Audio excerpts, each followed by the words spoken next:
السلام علیکم ورحمۃ اللہ وبرکاتہ۔ دوحہ میں اس وقت رات کے 7:30 بجے ہیں۔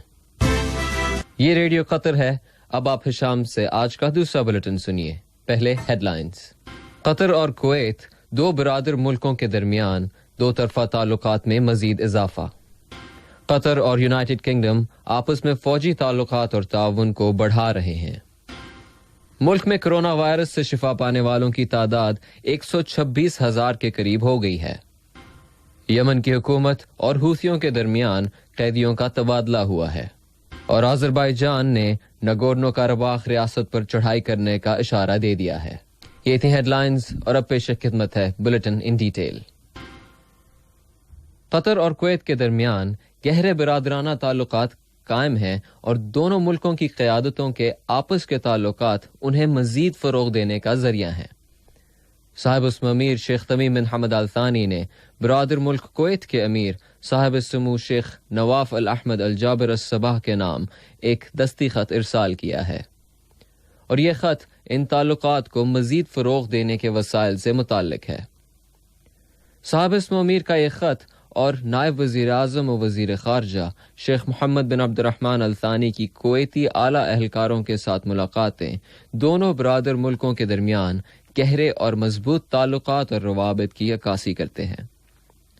صاحب السمو امیر برادر ملک کویت کے ساتھ تعلقات کو خصوصی اہمیت دیتے ہیں، اور وہ صرف اس لیے ہی نہیں کہ دونوں ملکوں نے آپس کے سیاسی مقامات اور اپنے اقتصادی وسائل کو عربی اور اسلامی امتوں کے مسائل کے لیے وقف کر رکھا ہے، بلکہ اس لیے بھی کہ بہت سے علاقائی اور بین الاقوامی مشترکہ مسائل اور خلیج کے علاقے کے استحکام کے حوالے سے قطر اور کویت کے موقف ایک ہی ہیں، اور دونوں ملکوں کی عوام کے درمیان بھائی چارہ بہت مستحکم اور مضبوط ہے۔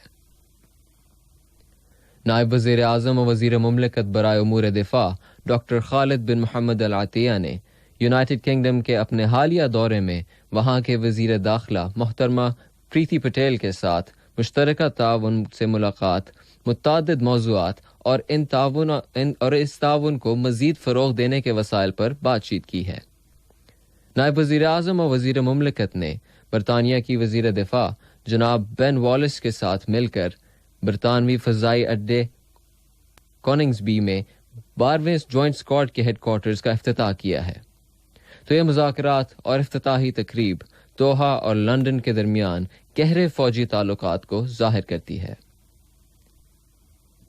جمہوریہ جیبوتی کے وزیر امور خارجہ اور بین الاقوامی تعاون جناب محمود علی یوسف نے نائب وزیر اعظم و وزیر خارجہ شیخ محمد بن عبد الرحمن الثانی کی جانب سے ایک دستی خط وصول کیا ہے۔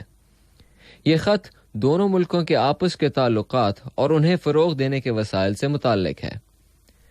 جیبوتی میں قطری سفارت خانے کے ناظم الامور جناب راشد بن سالم البوائنین نے جیبوتی کے وزیر امور خارجہ اور بین الاقوامی تعاون جناب محمود علی یوسف کے ساتھ آج ہونے والی ایک ملاقات میں انہیں یہ خط پہنچایا۔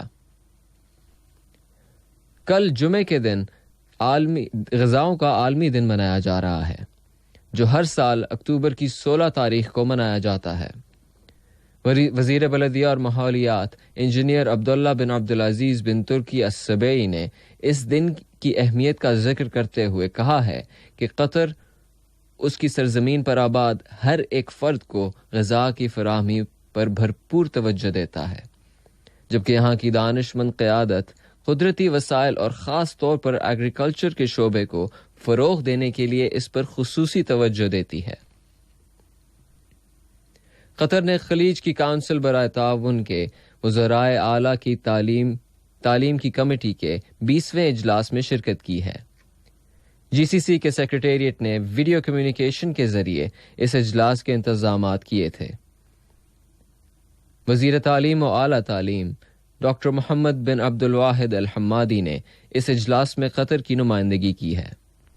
اجلاس میں اعلیٰ تعلیم کے وزارتی اجلاس کی خصوصی سفارشات، اختتامی بیان، جی سی سی کی سپریم کونسل کے 40ویں سیشن سے متعلق اعلان ریاض اور تعلیم کے شعبے پر کرونا وائرس کے اثرات کا مقابلہ کرنے کے لیے جی سی سی کی کوششوں کا جائزہ لیا گیا۔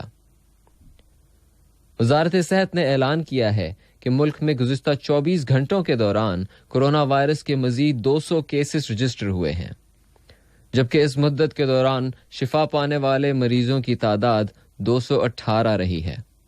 اس طرح ملک میں صحت یاب ہونے والوں کی کل تعداد 1,26,000 کے قریب ہو گئی ہے۔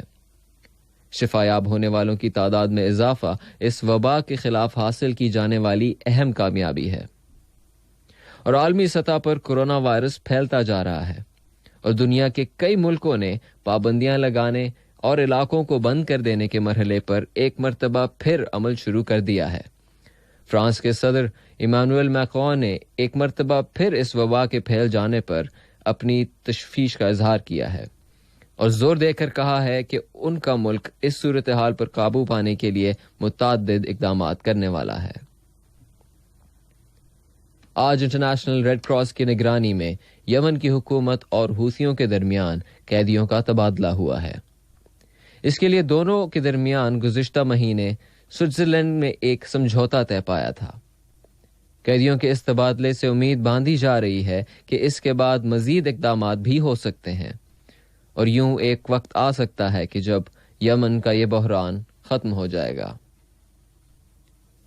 امریکہ کے صدر ڈونلڈ ٹرمپ کا اصرار ہے کہ تہران کے خلاف لگائی گئی ہتھیاروں کی سپلائی پر پابندی کی مدت میں مزید اضافہ کیا جائے گا، جبکہ ایران کے صدر حسن روحانی نے اعلان کر دیا ہے کہ یہ پابندی آئندہ اتوار کے روز ختم ہو جائیں گی، اور امریکہ ان کے ملک کے خلاف ان پابندیوں کی مدت میں اضافہ کرنے کے لیے بین الاقوامی تائید اور حمایت حاصل کرنے میں ناکام ہو گیا ہے۔ ایران کے صدر کا یہ بھی کہنا تھا کہ اب ہم اپنے ہتھیار بیچ بھی سکتے ہیں اور جس سے چاہیں ہتھیار خرید بھی سکتے ہیں۔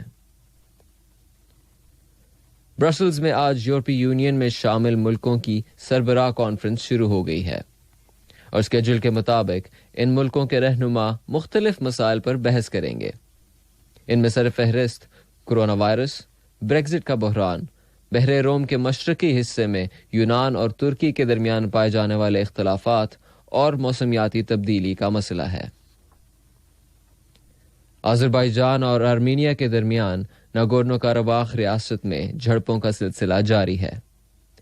حالانکہ دونوں ملکوں نے چند روز قبل فائر بندی کا سمجھوتا کر لیا تھا، اب آذربائیجان کے صدر الہام علییو نے دھمکی دے دی ہے کہ اگر آرمینیا کی جانب سے ان کے بقول منفی موقفوں کا سلسلہ جاری رہا تو ان کا ملک پوری ریاست پر کنٹرول حاصل کر سکتا ہے۔ امریکہ کے صدر ڈونلڈ ٹرمپ آئیوا اسٹیٹ کے شہر ڈی موئن کے ایک ہوائی اڈے پر انتخابی جلسے سے خطاب کرنا چاہتے ہیں، جبکہ ان کے مخالف ڈیموکریٹک پارٹی کے امیدوار جو بائیڈن انٹرنیٹ کے ذریعے فنڈز جمع کرنے کی ایک مہم چلا رہے ہیں۔ اس سے پہلے ڈونلڈ ٹرمپ اور جو بائیڈن اپنے معمول کے مطابق ایک دوسرے پر الزامات کا تبادلہ کر چکے ہیں، جبکہ رائے عامہ کے جائزوں میں اتار چڑھاؤ آ رہا ہے۔ آج کا بلٹن ختم ہونے سے پہلے ہیڈ لائنز ایک مرتبہ پھر۔